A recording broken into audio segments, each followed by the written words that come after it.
Archaeologists from the universities of Freiburg and Mainz have identified a sacred monumental building of the Etruscans near the Tempio Grande in Volsai, Italy. The Etruscans were an ancient Italic people, considered one of the first great civilizations on the peninsula of Italy that influenced the developing Roman culture. The Etruscans emerged around 900 BC and established three confederacies of cities, until they were succeeded by the rising Roman kingdom that spread to dominate the region in the 5th and 4th century BCE.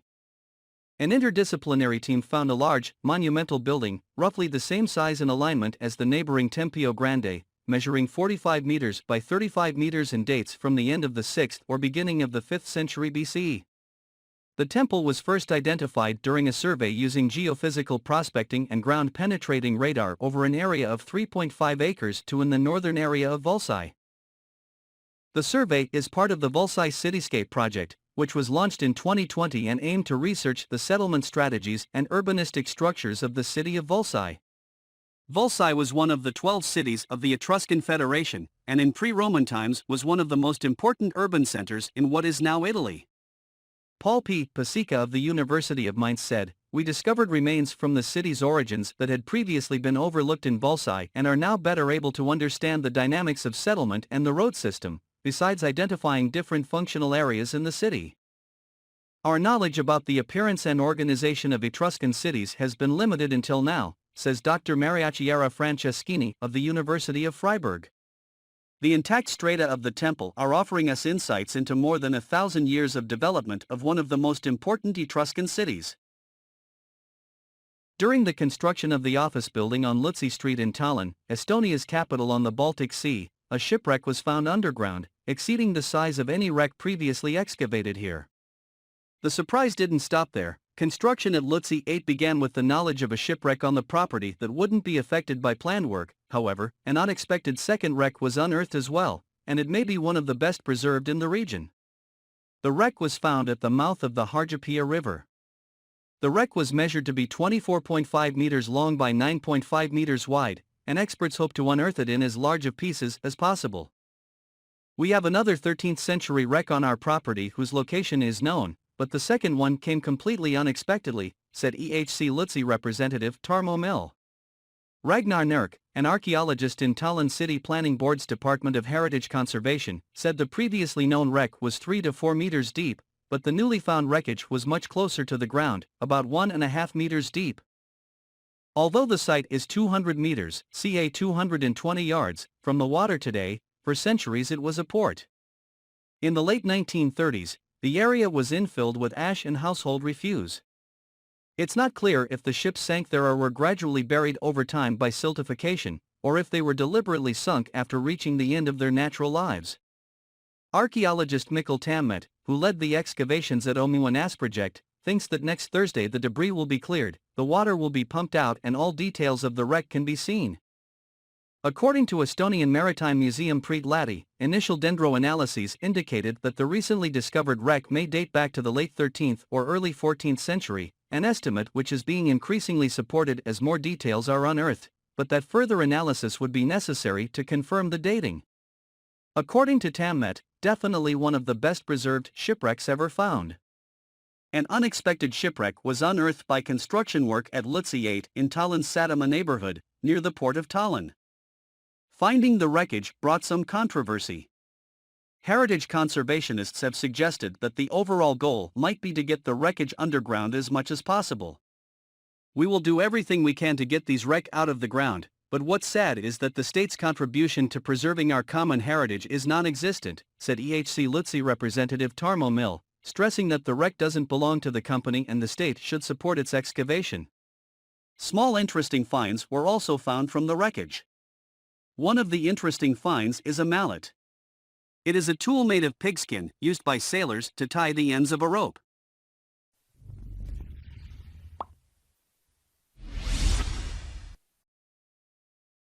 The wealthy Roman trading town, whose inhabitants adorned themselves with jewelry and ate from fine pottery, has been discovered half a meter below the surface of a remote field in Northamptonshire. A 10-meter wide Roman road, domestic and industrial buildings, more than 300 coins and at least 4 wells have been unearthed at the site, where 80 archaeologists have been working for the past 12 months. The field, on the Northamptonshire-Oxfordshire border, lies on the route of the HS2 rail network under construction between London and Birmingham. It is one of more than 100 archaeological sites that have been examined along the route since 2018, and among the most significant findings to date. The site near Chipping Warden, known as Blackgrounds after its dense black soil that has helped preserve the Roman remains, was used for pasture until the archaeological dig began. When the land became used for grazing, the soil effectively sealed what was beneath, said James West, of Mulla Headland Infrastructure, which has managed the excavation. The presence of an archaeological site in the area has been known since the 18th century, but the findings during the dig surpassed experts' expectations. This is certainly one of the most impressive sites we have discovered while working on the HS2 scheme, said West. Uncovering such a well-preserved and large Roman road, as well as so many high-quality finds, has been extraordinary, and tells us so much about the people who lived here. The site really does have the potential to transform our understanding of the Roman landscape in the region and beyond. An Iron Age village, formed of more than 30 roundhouses, stood on the site at the time of the Roman invasion in AD 43. During the period of the Roman occupation, which lasted until AD 410, the settlement expanded and became more prosperous.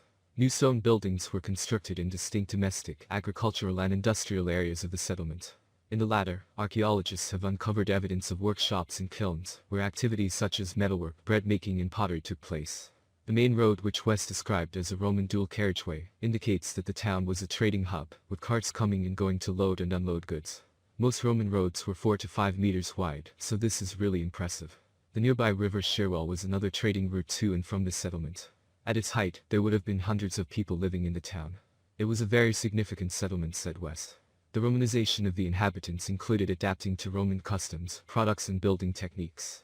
Their growing affluence is indicated by the number of Roman coins and scale weights discovered, a sign of considerable commercial activity. One scale weight is decorated with the image of a female deity. It's pretty as well as functional, suggesting a high-status owner, said West. Jewelry with delicate decoration, glass vessels and fine Samian pottery that was imported from Gaul have also been pulled out of the black earth. Evidence of cosmetics has been identified from traces of the mineral galena lead sulfide, which was crushed and mixed with oil for use as makeup. Half a set of shackles was unearthed, thought to suggest criminal activity or slave labor. More than 1,000 archaeologists have worked along the HS2 route between London and the West Midlands over the past 3 years. Last October, Roman statues of a man, woman and child were uncovered at an abandoned medieval church on the HS2 route in Stoke Mandeville, Buckinghamshire. They were described by the lead archaeologist at the site as utterly astounding. At St. James' Garden near Euston Station in central London, more than 50,000 skeletons were exhumed from a burial ground. In Birmingham, more than 6,500 skeletons were uncovered from an 18th century cemetery. McCourt, the lead archaeologist for HS2, said, "As we near the end of our archaeological field work between London and Birmingham, we have made some unprecedented discoveries. The opportunity to carefully examine a site such as Blackgrounds and map out a long history of the site, brought to life through artifacts, building remains and roads, has enabled us to provide a more in-depth understanding of what life was like in rural South Northamptonshire in the Iron and Roman Ages."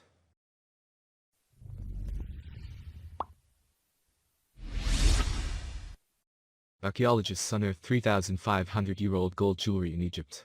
Archaeologists discovered a collection of ornate jewelry at the Tel El Amarna necropolis on the Nile River's eastern bank in modern-day Mini Egypt. Finds comprises 3 rings and 1 necklace.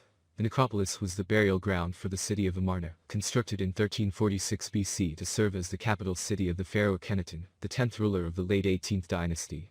A team of Egyptian and English archaeologists discovered a young woman wrapped in textile and plant fiber, matting and buried, wearing a necklace with petal-shaped pendants, as well as 3 rings made of gold and soapstone, during excavations at the Amarna North Desert Cemetery.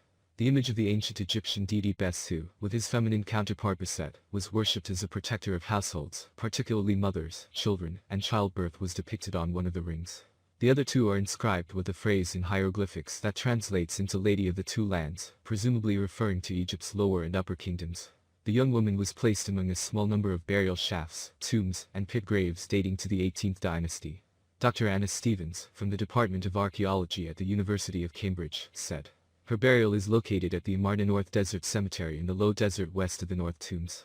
It includes a small number of burial shafts and tombs, as well as pit graves." She added a number of artifacts had been discovered and extensive restoration work conducted on various relics in the area. Since 2005, the Amarna project has been researching the necropolis of Amarna, with ongoing excavations being supported by scientists from an archaeological mission at Tel El Amarna that has been directed by the University of Cambridge since 1977. Today, the city is home to a number of temples dedicated to Aten, as well as several royal residences that continue to attract large crowds.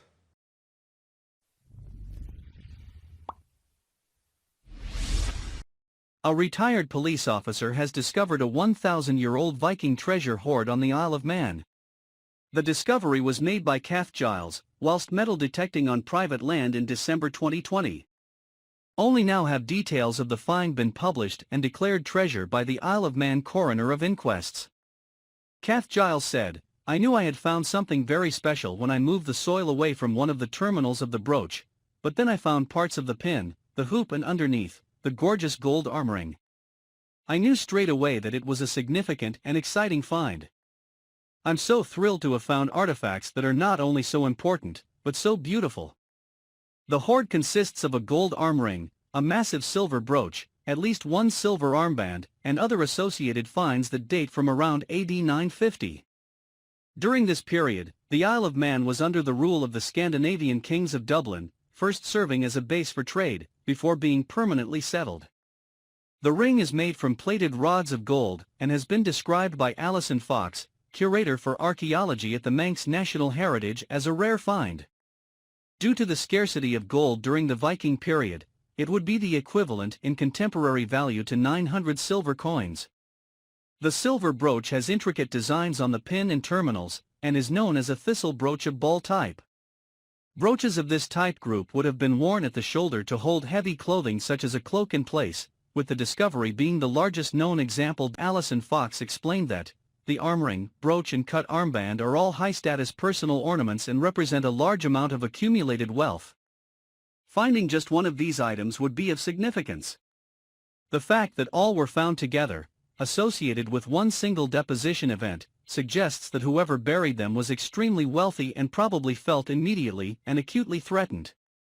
The wreck of a German steamship sunk at the end of World War II has been found by divers, and the crates on board the submerged vessel could hold a prized treasure, the precious furnishings of the lost 18th-century amber room, which German soldiers looted from a Russian royal palace. The shipwreck was found north of the Polish seaside town of Ustka, at a depth of 290 feet, 88 meters, after more than a year of searching for it on the floor of the Baltic Sea, said Tomasz Stakura, who led the discovery. Stakura is one of the founders of the Baltic Tech Dive team. By a curious coincidence, the wrecked ship has the same name Karlsruhe as a World War II German warship found off Norway last month, which was sunk in 1940. Both ships were named after a city in Germany. On April 12, the Karlsruhe became the last German ship to leave Königsberg, now Kaliningrad in Russia. Other parts of East Prussia became parts of Lithuania and Poland after the war. The steamer headed west, but it was sunk by Soviet warplanes the next day. Some historians have long suspected that the many crates loaded onto the ship held what's left of the famous Amber Room, an ornately decorated chamber of a Russian palace looted by the Germans and then lost during World War II, Stakura told Live Science in an email. Stakura said the wreck is relatively intact, and that they've seen military vehicles and several crates on board, but the divers can't tell whether any of the crates hold the looted remains of the lost Amber Room.